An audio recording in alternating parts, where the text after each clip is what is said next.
for the past few weeks, we've been talking about NBA Playgrounds. Of course, it came out early May. It's now June. Incredibly, Ben, it's somehow June. Oh, no way. It's The just ridiculous how fast this year year's has going. just absolutely flown as they all seem to the last few years. What a blur, um, even when sober. Um, but NBA Playgrounds is a game that we have been talking about. Ben, you haven't picked it up yet. Kenny and I have been playing. Kenny and I actually played some online play with friends games last week, Nice. and they have added that functionality. And it's not. It's a little bit clunky. I'll have to admit.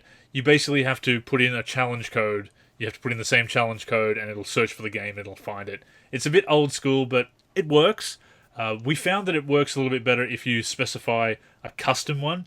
We were using our PSN names, which is the default option for the challenge. Putting in mine, I put in mine, and Kenny put in mine as well. And we tried that. It wasn't really connecting this, so then we tried a custom one, Basketball, which was that's Kenny's idea. So credit to Kenny for that one. And it connected. I don't think we were really waiting for more than 10 seconds for the connection to be made and then going to loading. So that was pretty good. When we got in there was absolutely no lag at all. Basically, Nice. it was very impressive, and that is the benefit of having with the arcade basketball games when you've got the 2-on-2.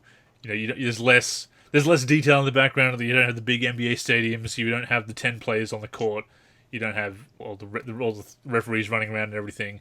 It is the Well, more the sort of 10 to 20,000 people in the crowd. So the stages have to be 3D and animated and everything. Exactly. So it's more straightforward presentation, fewer moving parts, if you will. So yeah, very smooth, very impressive in that respect.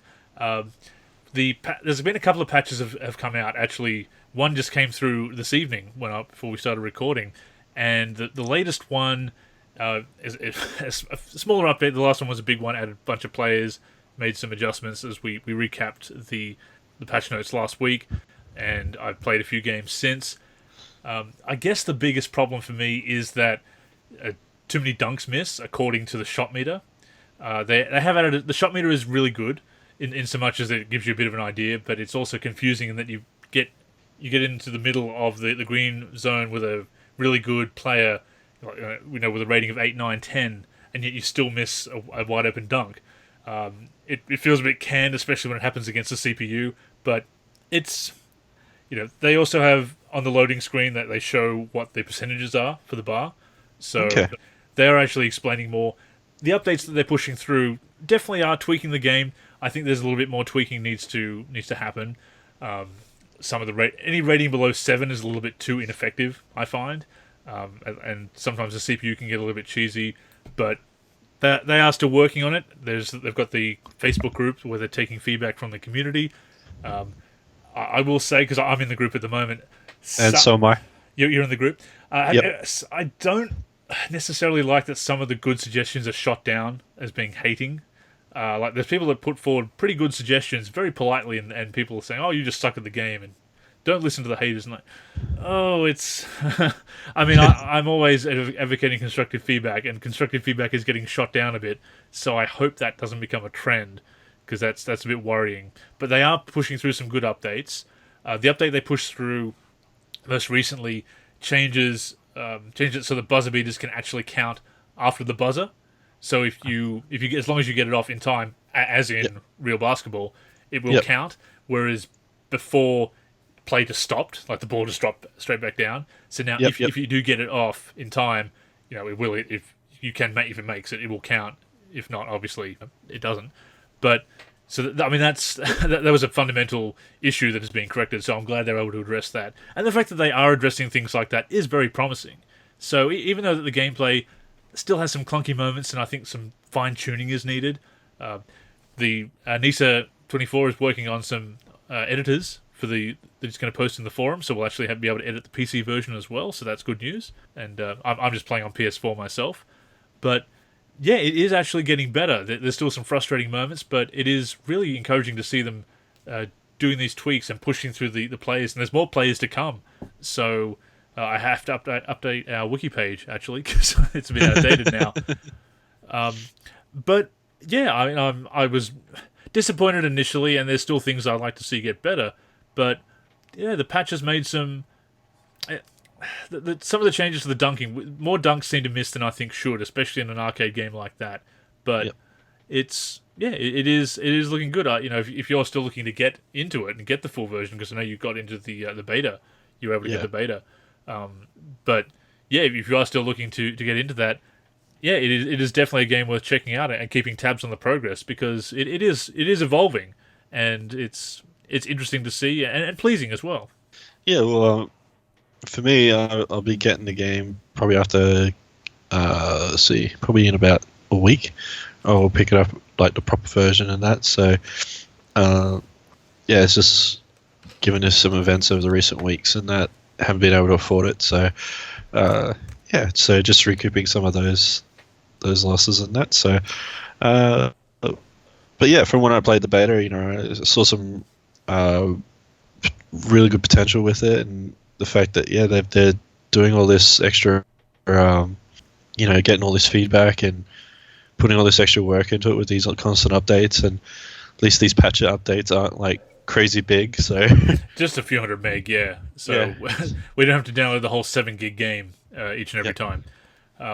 The patch has been a bit slow, I believe, coming to X1 and the Switch in particular. That's out of Saber's control. That's all to do with Nintendo and Microsoft. But not sure if you saw, Ben, but Saber is actually going to give anyone on the Switch who's got NBA Playgrounds and are waiting for the patch, they're going to give them the new upcoming reboot of Shaq Fu free of charge as a thank you for their faith in the game and waiting so patiently for the update. That's a good gesture. It is, yeah.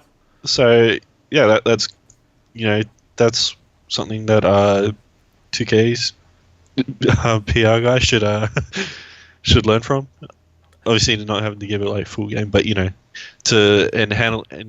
like PR situations, that especially given the few errors that they had for 2K17. Yeah, there's looking at the way that Saber CEO Matthew Karch has been interacting with fans, even those who, I say that some people who've been giving great feedback have been shouted down by some of the more passionate fans who believe that any criticism is wrong. And of course, again, if it's constructive criticism and politely put, it is definitely not wrong. But at the same time, there have definitely been people in that group, as I'm sure you've seen, post some things that were definitely nasty and not constructive at all. So, and I think that he has handled it very well, been very open and transparent. So, even if I don't like everything about the game and want to see things get better, I do like that they are making it. Not only do I like that they're making the game better, but the way they're handling their business very professionally, very cordially. Very pro-consumer in a lot of ways. Definitely, a lot of goodwill, and that is a lot of goodwill right there to say, hey, here's a free game for believing in us and for putting up with the wait, especially when the wait is Nintendo. It's Nintendo approving it, much like Microsoft. Yeah. So it's not even Saber dragging their feet on the update. It is that. And to be fair, when people complain about the updates for 2K when they come out when they're late, that is also problems either at Sony, Microsoft, or fixing things up with Steam. Apparently Steam is a lot easier to work with, but Microsoft and Sony are the ones where there's usually a hang-up. But even so, they've made that gesture, like you say, a lot of goodwill, a lot of very pro-consumer, as you said. Yeah, which is fantastic. Which is something that I thoroughly support in that sense, and I hope to see more of. And I'll continue to play NBA Playgrounds. I'm playing my way through, and I guess we're getting towards the next segment now anyway. But I'll continue to play through it. I'm playing through the tournaments, and might post a bit of feedback in there myself if I can come up with some constructive suggestions for tuning and whatnot, and hopefully they're well received. But if obviously it's their game at the end of the day, and sometimes you've got to get used to the different quirks. It is different in some ways to Jam and Street, so do have to change up some expectations. But that doesn't mean there isn't some ways they can improve. And again, they are taking that feedback on board. So kudos to Saber. It's very pleasing to see, especially as you said, when we've had some of those incidents with PR in the recent past that have left a bad taste in our mouth. Yeah, and got offside with the community in that sense. So, you can't piss off the hand that feeds you in a lot of ways. Absolutely, that's what it comes down to. So, once again, well done to Saber for getting the game out there and for continuing to improve it, and hopefully it does become the maybe it becomes the arcade game of this generation. If not, maybe it will. Maybe EA will want to get back into the game with that. I know the big brand doesn't exist, but that doesn't mean that EA Sports under that label can't do it. But I guess we'll see. And in the meantime, we'll see how NBA Playgrounds continues to shape up.